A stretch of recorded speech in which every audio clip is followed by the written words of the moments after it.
Hello friends, welcome to Pandiyanar சமையல். இன்னைக்கு நம்ம பார்க்க போற ரெசிபி என்னன்னு பார்த்தீங்கன்னா இட்லி சாம்பார் எப்படி வைக்கிறதுங்கிறது தாங்க. இது சீக்கிரம் செய்யக்கூடிய ஒரு ரெசிபி தான். இதை எப்படி பண்ணலாங்கிறது பார்க்கலாம் வாங்க. இந்த வீடியோ புதுசாக பார்க்குறவங்க சப்ஸ்கிரைப் பண்ணிட்டு பாருங்க. அப்படியே பக்கத்தில் இருக்க பெல் ஐக்கான் பட்டனையும் அமுக்குங்க. அப்போதான் நான் போடுற வீடியோஸ் எல்லாம் உங்களுக்கு நோட்டிஃபிகேஷனில் வரும். சப்ஸ்கிரைப் பண்ணவங்க லைக் பண்ணுங்க, ஷேர் பண்ணுங்க, உங்கள் ஃப்ரெண்ட்ஸ் அண்ட் ரிலேஷனுக்கு ஷேர் பண்ணி விடுங்க கண்டிப்பாக. இப்போ எப்படி பண்ணலாங்கிறத பார்க்கலாம் வாங்க. நான் இன்னைக்கு இந்த கிளாஸ் அளவு வச்சு தான் மெஷர்மெண்ட் எடுக்க போறேன். நீங்க எதுனாலும் எடுத்துக்கோங்க. இதுக்கு 1 டம்ளர் பாசிப்பருப்பு, இதே டம்ளருக்கு 1/4 டம்ளர் துவரம் பருப்பு நான் இதுல போட்டு 3 டைம் கழுவி எடுத்து வச்சிருக்கிறேன். இப்போ இதோட நம்ம என்னென்ன சேர்த்துடலாங்கிறத பார்க்கலாம். இதுல 1/2 ஸ்பூன் மஞ்சள் தூள், 1 ஸ்பூன் மிளகாத்தூள். நீங்க சாம்பார் தூள் கூட யூஸ் பண்ணலாம். ஆனா சாம்பார் தூள் யூஸ் பண்ணாம இதை மட்டும் செஞ்சு பாருங்க, இன்னும் டேஸ்டா இருக்கும். இதோட ஒரு 10 சின்ன வெங்காயம், 4 பல் பூண்டு, 3 பச்சை மிளகாய் கீறி வச்சிருக்கிறேன்.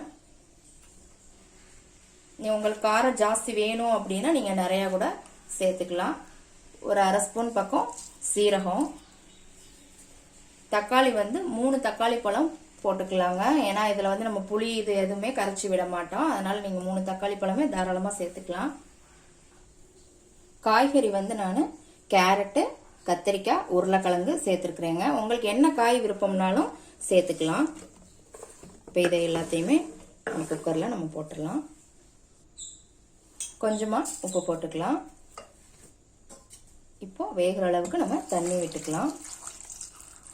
தண்ணி விட்டுட்டு இது எல்லாத்தையுமே நல்லா மிக்ஸ் பண்ணி விட்டுட்டு ஒரு 3 விசில் மட்டும் நம்ம விட்டு எடுத்து வச்சுக்கலாம்.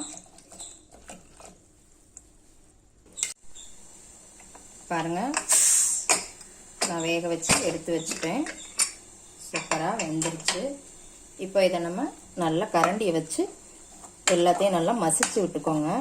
அந்த காய் இது எல்லாமே பாருங்க நல்லா மசிச்சு விட்டாச்சு. இப்போ நம்ம சுடு தண்ணியை இதில் ஊற்றிக்கலாம். பச்சை தண்ணி ஊற்ற வேண்டாங்க, சுடு தண்ணி ஊற்றுங்க. பச்சை தண்ணி ஊற்றுனீங்கன்னா ஒரு மாதிரி சப்புன்னு சலசலன்னு இருக்கும்.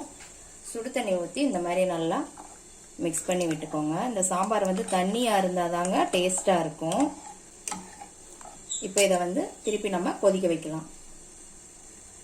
கொதிச்சா போதும். நம்ம சுடு தண்ணி தான் ஊற்றிருக்கோம், பருப்பு சூடாக தான் இருக்குது. கொதிச்சுட்டா போதும், நம்ம அப்படியே தாளிச்சு ஊற்றிட வேண்டியதுதான். பாருங்க நல்லா கொதி வந்துருச்சு. அவ்வளோதான், நம்ம இறக்கிற வேண்டியதுதான்.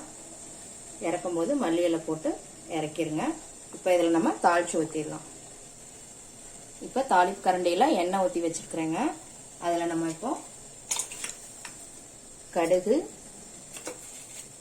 உளுத்தம்பருப்பு இது லேசாக பொரியட்டும். இதோட ஒரு 1/4 ஸ்பூன் வெந்தயம், 2 வரமிளகாய், ஒரு 1/2 ஸ்பூன் பெருங்காயத்தூள், கருவேப்பிலை, ஒரே ஒரு சின்ன வெங்காயம்.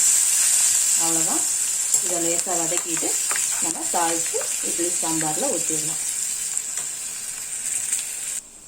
இப்போ இதில் கொட்டிடலாம்.